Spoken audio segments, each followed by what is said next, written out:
Brzom i efikasnom akcijom pripadnika Ministarstva unutrašnjih poslova u Novom Sadu rasvetljena je otmica 18-godišnjeg mladića i uhapšena četvorica osumnjičenih za ovo krivično delo.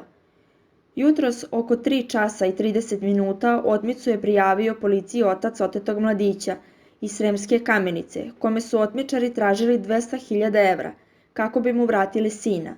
Posle intenzivne potrage na području grada, policija je na klisiju gepeku automobila pronašla nepovređenog mladića i osumnjičene Novosađane MR 2003. godište, SBđ 2003. godište, GB 2003. godište i jednog 17-godišnjaka.